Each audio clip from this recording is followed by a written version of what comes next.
नमस्कार। आप देख रहे हैं स्पेशल कवरेज न्यूज। मैं हूं आपके साथ शिव कुमार। मेरे साथ हैं वरिष्ठ पत्रकार आदरणीय डॉक्टर राकेश पाठक सर। स्वागत और अभिनंदन। पिछले कई दिनों से एक चीज बार बार दिमाग में कौंध रही है। क्या देश के प्रधानमंत्री नरेंद्र मोदी, गृह मंत्री अमित शाह का अहंकार बीजेपी की विदाई की पटकथा लिख रहा है? क्या मोदी और शाह की कुर्सी अब गंभीर संकट में पड़ती नजर आ रही है?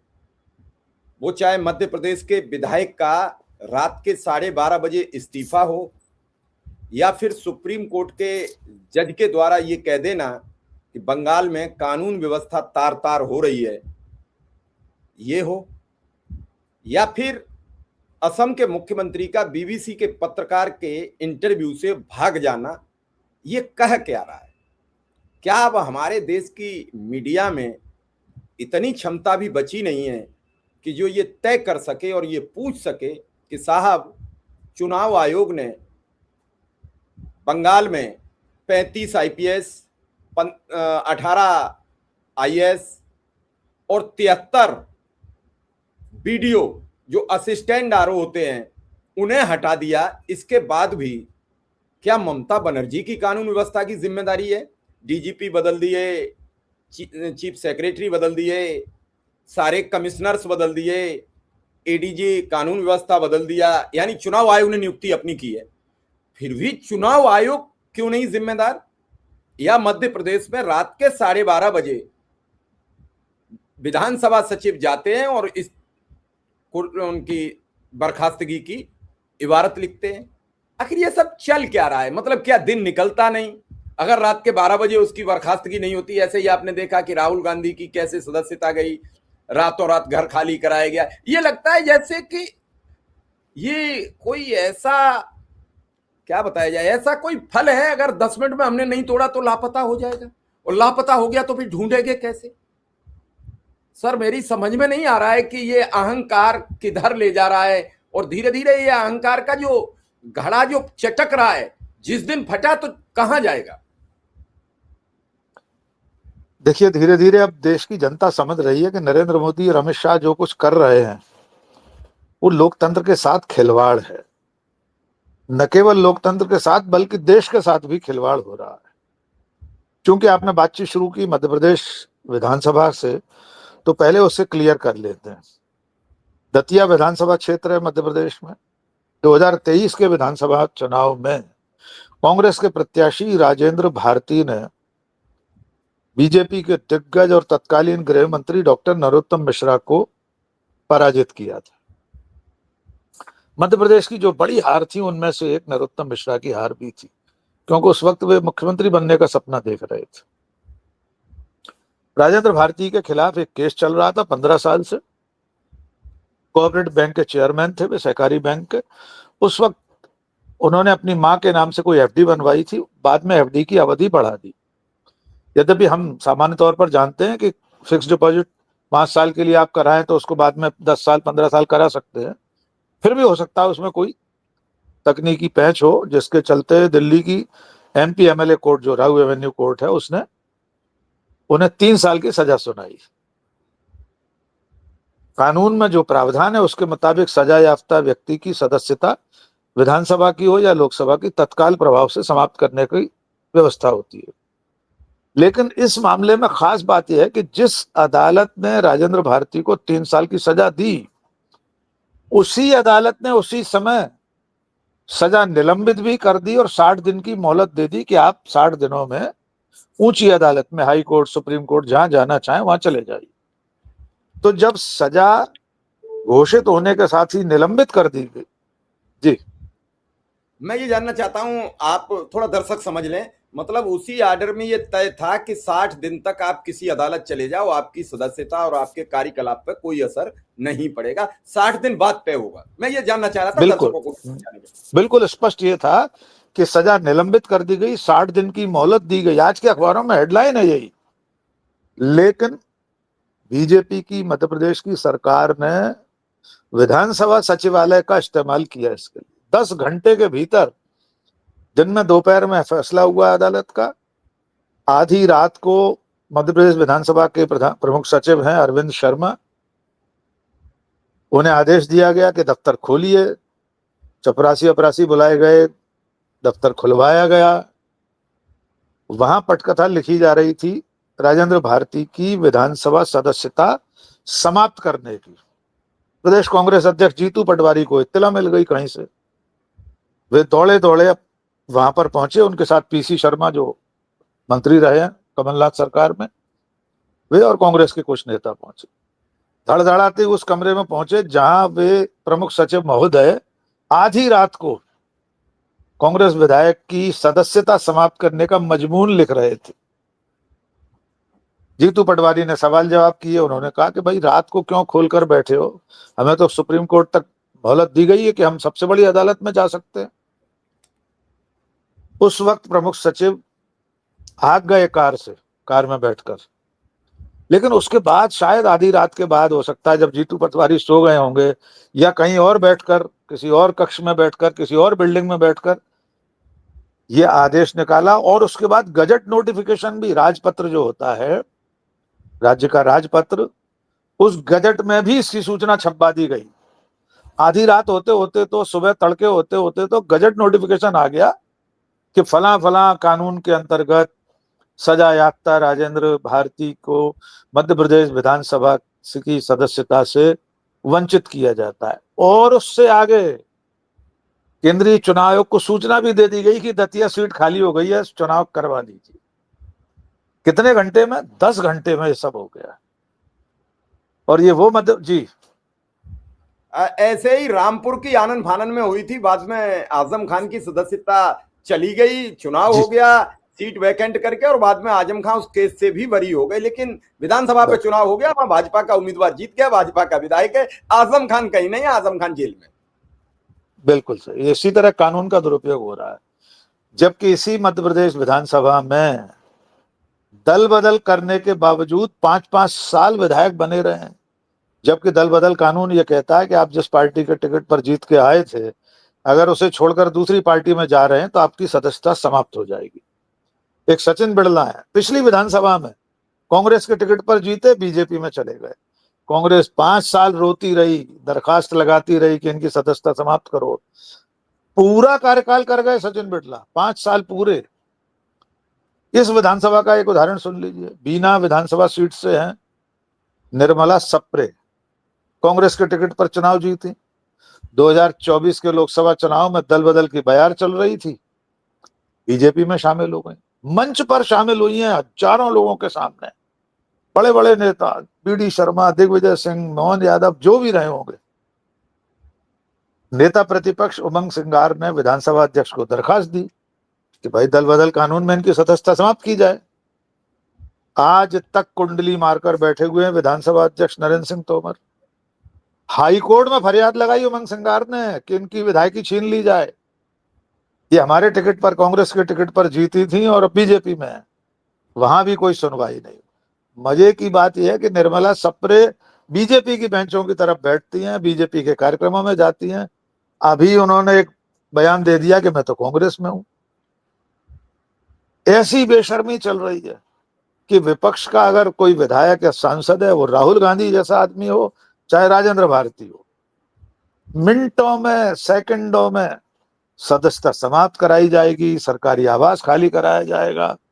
राजेंद्र भारती को तो जेल भेज दिया था कोर्ट ने, जमानत भी दे दी, सजा निलंबित कर दी, 60 दिन की मोहलत दे दी। इसके बावजूद विधायक नहीं रहे राजेंद्र भारती। अब नरोत्तम मिश्रा, डॉक्टर नरोत्तम मिश्रा, जो चुनाव हारे थे 2023 का, वे उपचुनाव की तैयारी में लग गए। ये सारी गतिविधियां जनता देख रही है। इसलिए मैं आपकी उस विचार पर आता हूं आपके कि क्या मोदी शाह के कथनी करनी से उनकी विदाई की पटकथा लिखी जाने लगी है, उनके अहंकार से। अब इसमें बंगाल को जोड़ दीजिए। आपने सही सवाल उठाया कि पश्चिम बंगाल में सुप्रीम कोर्ट ममता बनर्जी को कैसे दोष दे रहा है कि वहां कानून व्यवस्था नहीं रही, अराजकता है, हम ऐसा नहीं होने देंगे। ममता की तो सरकार ही नहीं है वहां पर अभी। पूरा प्रशासन, पूरा प्रशासनिक अमला, पुलिस, सब केंद्रीय चुनाव आयोग के मातहत हैं।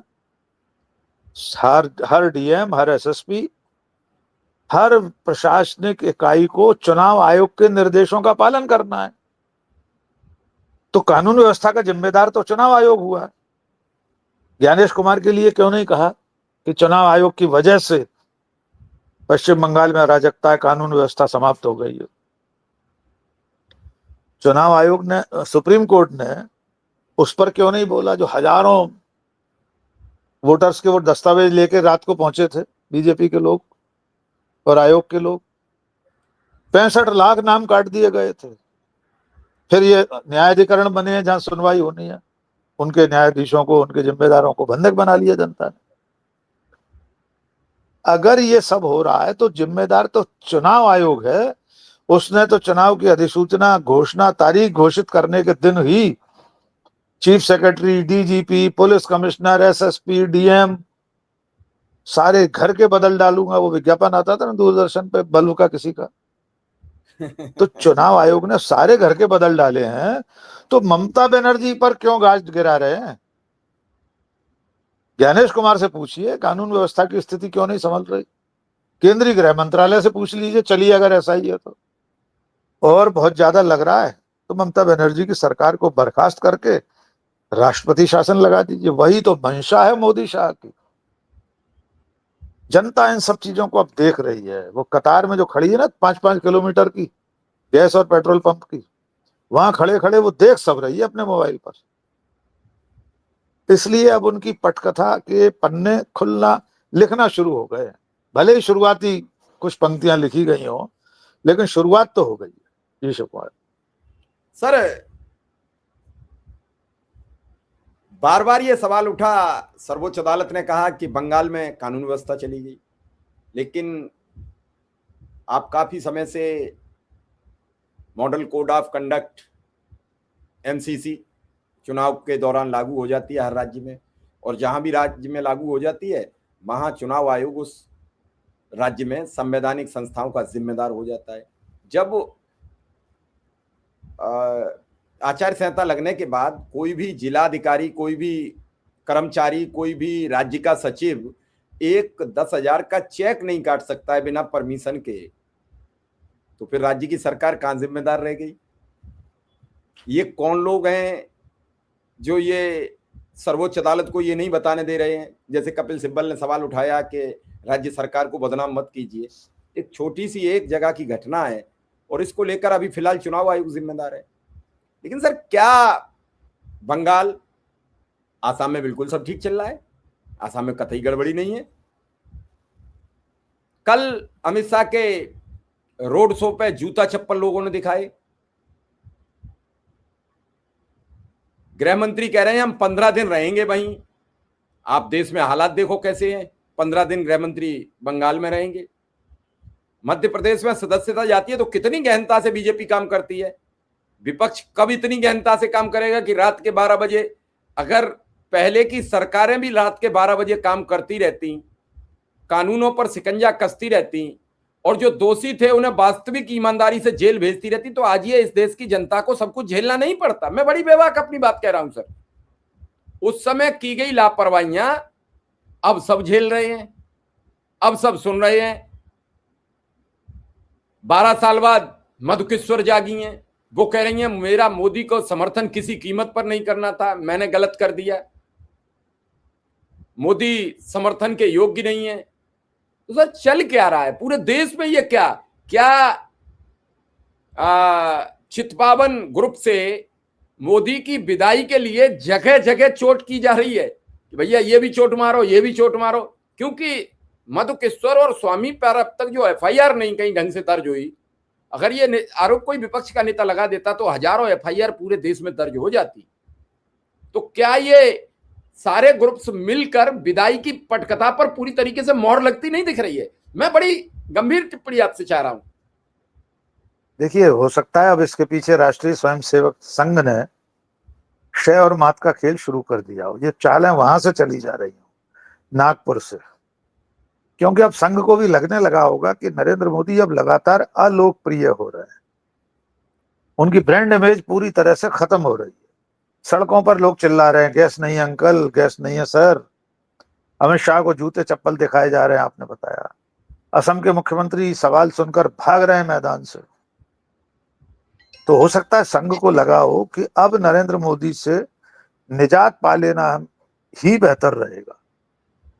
अब नरेंद्र मोदी बोझ बन जाएंगे संघ और बीजेपी के लिए।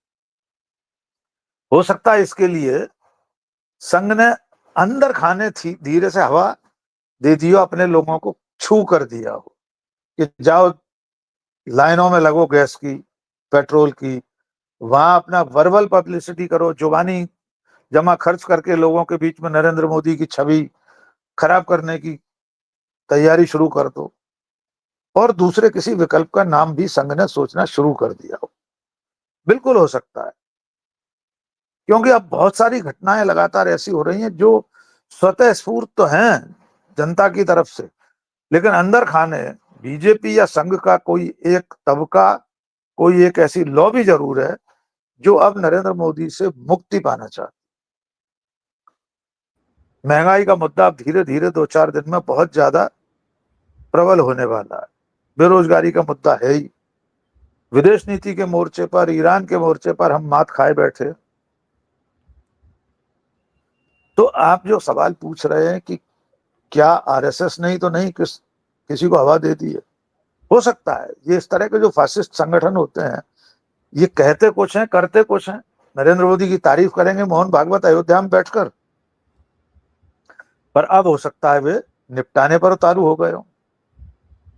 नहीं, इसकी परिणति में तो एक और आज नई तब्दीली है कि आज अडानी योगी आदित्यनाथ से मिल रहे हैं। देखिए, जो व्यापारी लोग होते हैं शिव कुमार, बहुत अच्छी तरह से समय से पहले बदलाव को भांप लेते हैं। उन्हें अपने धंधे से, अपने स्वार्थ से मतलब होता है। कोई बड़े से बड़ा धन्ना सेठ हो, उसका देश से बस उतना ही वास्ता है कि इस देश में उसे अपना कारोबार चलाना है। इसलिए उसे ऐसी सरकार चाहिए जो उसका संरक्षण करे, जो उसकी जरूरतों को गाए बगाए बेजा या जा बेजा तरीके से पूरा करती रहे। नरेंद्र मोदी अब तक इन सब धन्ना सेठों के हर काम को संरक्षण दे रहे थे, सही गलत रास्ते से उनके काम कर रहे थे। हो सकता है कॉरपोरेट जगत को ये भनक लग गई हो, ये आहट सुन ली हो कि बदलाव की घड़ी पास आ रही है। तो बदलाव के बाद विकल्प कौन हो सकता है? तो योगी आदित्यनाथ का नाम, जो कि कट्टरपंथी हिंदू तबका योगी का नाम ही आगे बढ़ाता है। तो इसलिए अभी से उन्हें भावी प्रधानमंत्री के रूप में समझकर, सोचकर ये लोग अपने धागे उनसे जोड़ रहे हैं। किसी तरह उन तक तार जुड़ जाए, कल को प्रधानमंत्री बने तो हमारा काम इसी तरह चोखा रहेगा। ये सारी परिस्थितियां अगर आप बहुकोणीय दृष्टिकोण से देखेंगे, अलग अलग कोण से जो खतरे आ रहे हैं, अलग अलग दिशाओं से नरेंद्र मोदी पर जो हमले हो रहे हैं, अंदर से बाहर से, विपक्ष की तरफ से, मधु किश्वर स्वामी जैसे लोगों की तरफ से, उनके कट्टर समर्थक जो सोशल मीडिया पर उनके फैन फॉलोइंग वाले थे,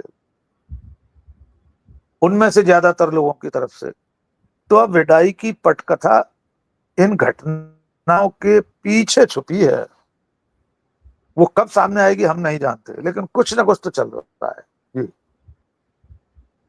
चलिए सर, देखना है कि कितना चलेगा और कब तक इसका इंतजार करना पड़ेगा। बस छोटी सी एक टिप्पणी मांग रहा हूं, बहुत छोटी सी, कि आखिर ये अहंकार जो है ये एकदम बदले की भावना पर क्यों उतर आया है?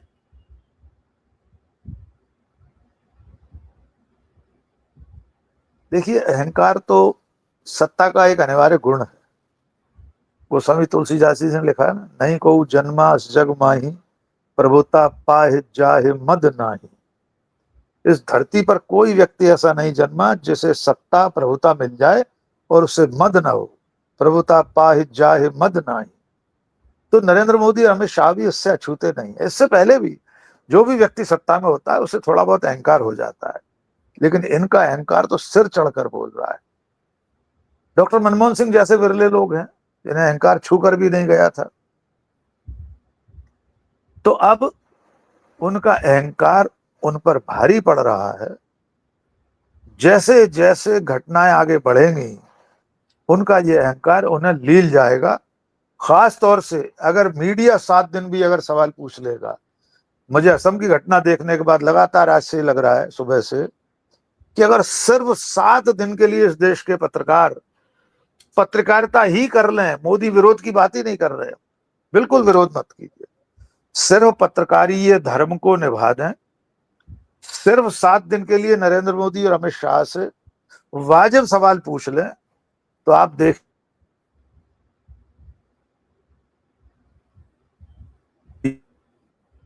कर भागना पड़ेगा। जनता सड़कों पर उतर आएगी। सिर्फ 7 दिन अगर मीडिया अपना फर्ज अदा कर दे बस। वैसा कब होगा हम नहीं जानते। जी शिव कुमार। बहुत आपने अंतिम लाइन जो कह दी कि सिर्फ 7 दिन, ये काफी लोग कह रहे हैं कि 15 दिन में पूरा देश बदल सकता है अगर मीडिया अपनी जिम्मेदारी निभा दे तो। फिलहाल आपने हमें समय दिया, उसके लिए आपका बहुत बहुत आभार, बहुत बहुत धन्यवाद।